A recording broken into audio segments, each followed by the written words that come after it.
Думаю, последнее, что приходит в голову большинству людей при слове «Таджикистан», это образ коллекционного антикварного автомобиля. Скорее «Газель» или «Копейка Жигули», не в обиду будет сказано. Но не создавайте себе стереотипы. Они на то и созданы, чтобы их ломать. В республике много настоящих ценителей, фанатов ретро-автомобилей. В поисках какого-нибудь грузовика военного времени или Кадиллака, выпущенного ограниченным тиражом в 50-х, они ездят по дальним весям и кишлакам. И, как ни удивительно, находят именно там, в глухих таджикских кишлаках, а не на выставке где-нибудь в Монте-Карло. Не все вещи с годами дешевеют. На этом поле таджикские коллекционеры выставили старые автомобили. Они имеют свою цену, историю и личную характеристику. Это первая такая выставка для Таджикистана. Выставку «Авторетро Душанбе» приурочили ко дню рождения столицы. Местные коллекционеры выставили 80 автомобилей 1931-1970-х годов выпуска. 20 лет тому назад.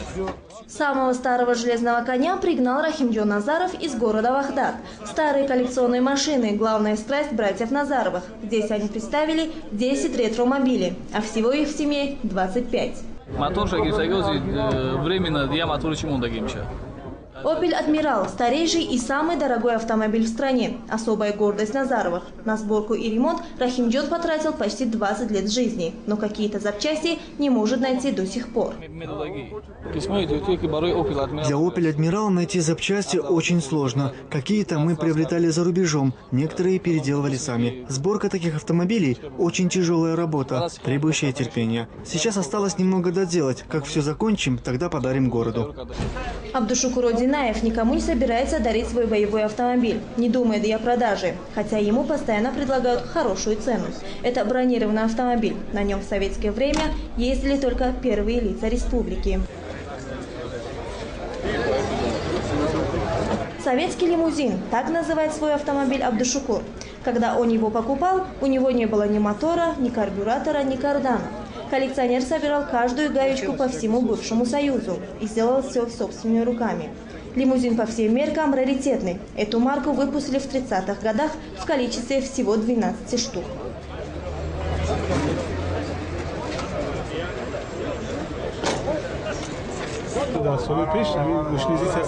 В прежние годы такие марки ЗИЛ-301 изготавливались только для правительственных лиц. Когда они выходили из эксплуатации, то их читировали и сдавали на металлолом. Я не знаю, как эта машина уцелела. К счастью, она попала ко мне. Такие машины выпускались по спецзаказу. Вот этих лимузинов было всего 12.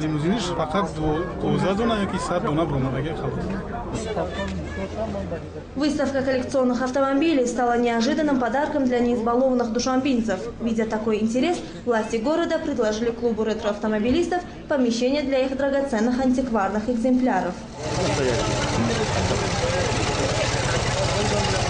Антикварными автомобилями в Таджикистане владеют и министры, и простые смертные. Это особая национальная любовь. Попавшие на выставку, иностранные экспаты не скрывали удивления, что в такой небогатой стране есть такие авто и такое сообщество коллекционеров-фанатиков.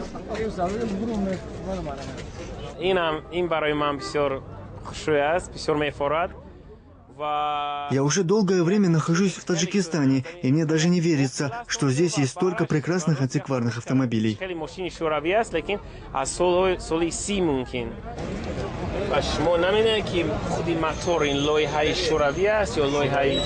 Англичанин Дэвид Харпер в Душанбе впервые увидел модель старой европейской машины. Это знаменитый «Опель», который делали на заказ для первых лиц государств.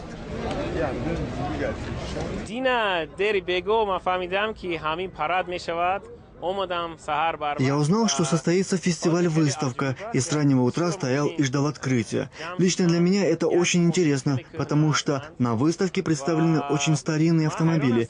Я, честно говоря, удивлен, что такие машины попали в Душанбе, и как они хорошо сохранились. Некоторые из них так шикарно отремонтированы, что, глядя на них, вспоминаешь былые времена.